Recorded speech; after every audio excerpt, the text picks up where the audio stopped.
This weekend, Vice President Kamala Harris will travel to Selma, Alabama to pay tribute to the courageous men and women who risked their lives to march for voting rights 57 years ago.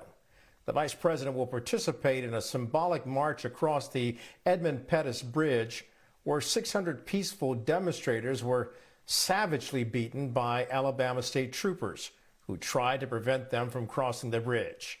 The day became known as Bloody Sunday and served as the turning point in winning the passage of the voting rights of 1965. And I'm joined now in the world tonight by Mayor James Perkins Jr. He is the mayor of Selma, Alabama. And Mayor, you have quite an occasion this weekend. The Vice President of the United States will be visiting your city. As the mayor of Selma, and knowing the legacy of Selma's contributions to our civil rights struggle and our struggle for voting rights, how would you like people to reflect on this moment now? Well, Kelly, first off, I just acknowledge that in 1965, I was 12 years old. I was one of the student protesters, would have been considered one of the foot soldiers in the movement, walking out of school, participating in the movement. And it really is a great opportunity for our city to continue reminding the nation about what took place in Selma, the significance of Selma to voting rights of people in this nation and across the world. And so we're excited to have Vice President Kamala Harris come into the city this time. That we have frequented presidents, vice presidents, cabinet level members, members of Congress, and it's pretty much has become an annual event. I think it is very significant now that that we come back to Selma, come back to the Edmund Pettus Bridge to remind ourselves of the significance of this movement, and also to energize ourselves so that we can continue this fight, because it's not over. I want to talk about the fight that day on Bloody Sunday, as you, at the age of 12, along with 600 other members who had come to Selma from all over the United States to march in a peaceful, nonviolent march across the Edmund Pettus Bridge on your way to Montgomery, Alabama, but you were met with savagery from the Alabama state troopers under the orders of then Alabama Governor George Wallace, who said stop this and prevent this march by any force that you deem necessary.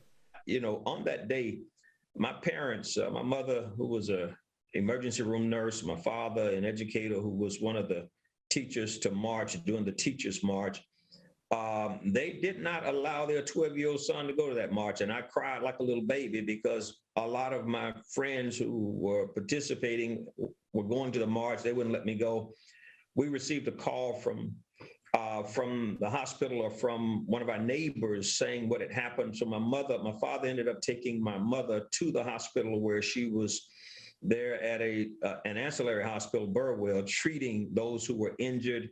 And when my father took my mother to the hospital to treat the injured, I left home a defiant 12-year-old, ran over to Brown Chapel Church. When I arrived in GWC, was met by posse folks on horseback, ended up in the church, and I was at Brown Chapel Church as the marchers were returning. I witnessed grown folks crying, the smell of tear gas in their clothes and their eyes.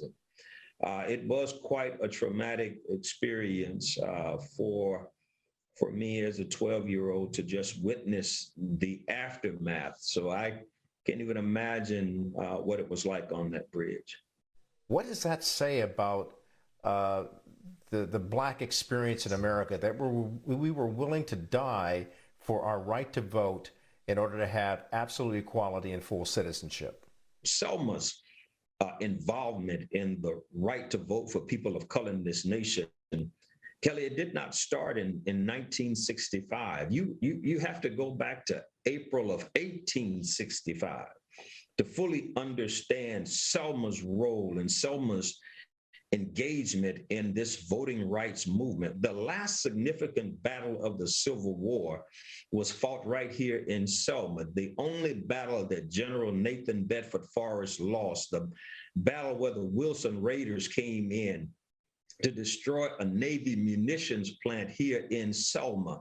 That last significant battle ushered in the rights of slaves, people who had been enslaved, to vote.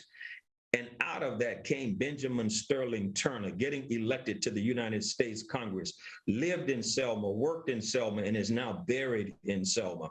And from that period, 100 years later, through Reconstruction and through Jim Crow, Selma again, for a second time, became the ground zero place where the rights of people of color was ushered back into existence. And so the relevance of Selma, in order to fully understand who we are and why we are so passionate about this, you really need to go back and look at the holistic picture of our community. And as of this day, many people who were on both sides of that issue in 1965, we still live here in Selma. We're still here. And so the wounds and the healing still continues. And it is a very painful experience for us to watch now, as it hurt us deeply when Section 5 was gutted out of the Voting Rights Act. And now for us to be fighting this battle again, trying to convince Congress to pass the John Lewis Voting Rights Act, it's really it's draining on those of us who have lived this. Mayor, final question. What's your message to America?